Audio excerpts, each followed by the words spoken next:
Welcome.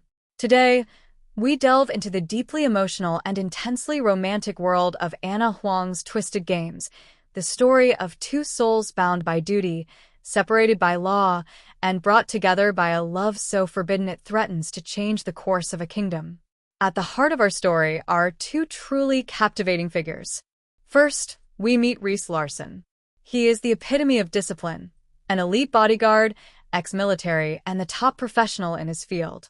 He is an imposing presence, tall, quietly powerful, with a scarred eyebrow and eyes of cool, discerning gray. Rhys lives by a simple, unbreakable code: protect the client, maintain professional distance. Never, under any circumstances, allow emotional entanglement. He views himself as a wall, unmoving and impervious. His client is Princess Bridget von Ascheberg of Eldora. Bridget is reserved, regal, and fiercely intelligent, with a deep sense of responsibility to her family. However, beneath the polished exterior of the second-in-line to the throne lies a restless spirit that yearns for a life lived on her own terms, a life free of protocol and political marriages. She is the light, and Rhys is the shadow assigned to keep her safe. The moment Rhys arrives to take over her protection, replacing her kind, long-time guard, the dynamic shifts completely. Bridget is immediately struck by his sheer physical presence, recognizing an instinctive, undeniable attraction. But that spark is instantly smothered when Rhys speaks.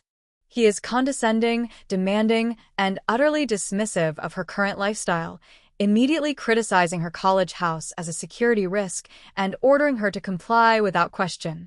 He makes it clear that their relationship is strictly professional. He is not there to be her friend or confidant. Bridget, with her inherent royal pride, meets his arrogance with cool defiance. She smiles thinly and assures him she has no desire for anything beyond his professional service. This begins a tense, almost breathless standoff. For weeks, they operate in this charged silence. Rhys watches her every move with those intensely focused gray eyes, and Bridget constantly pushes the boundaries of his protection, searching for moments of normalcy.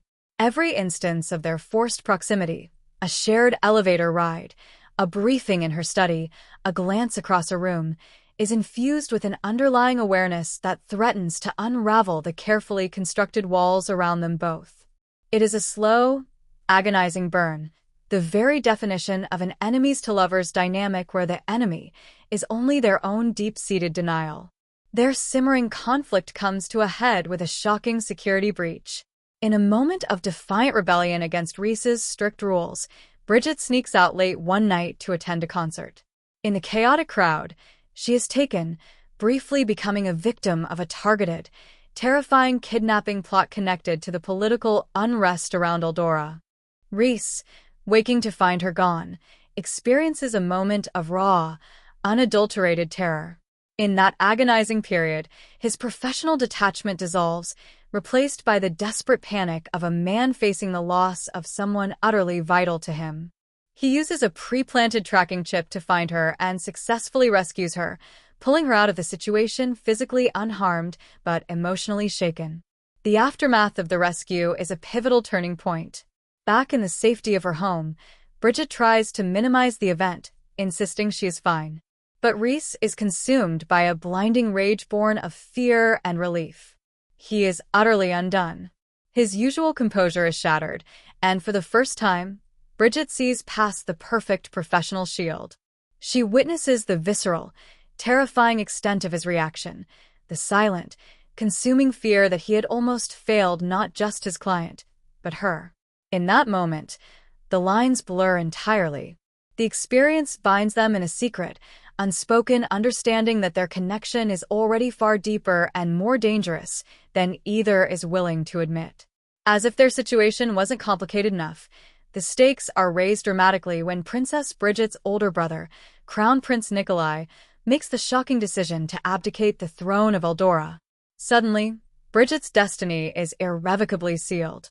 She is no longer the second in line with the hope of a semi-normal life. She is now the crown princess. This means the path ahead dictates an immediate need for a politically advantageous marriage, one of duty, not love. The crown now weighs heavy, transforming her secret longing for Rhys into an act of literal treason.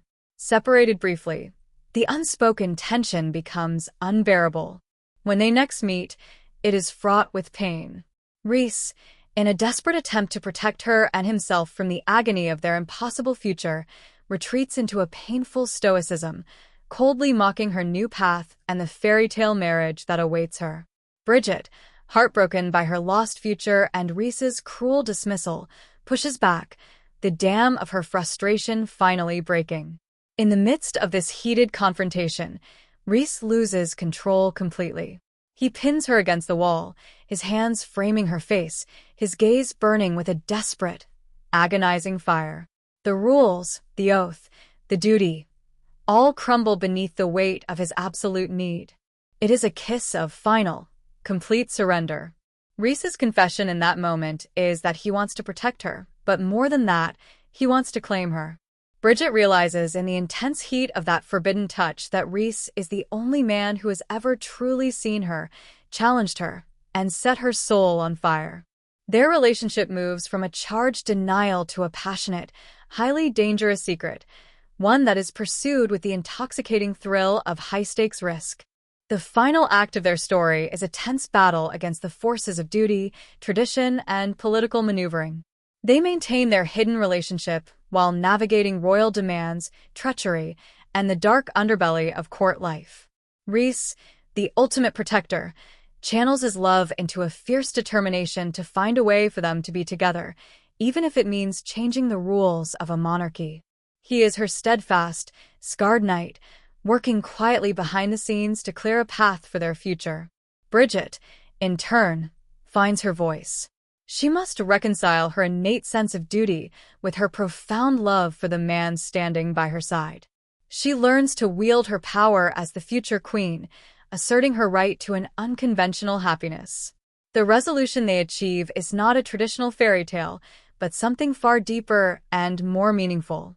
It is a quiet, hard-won peace built on mutual respect, fierce devotion, and the unshakable certainty that their love is the true, unbreakable foundation of their future. It is a powerful testament to the idea that love, even a forbidden love, can ultimately conquer the rigid demands of a crown.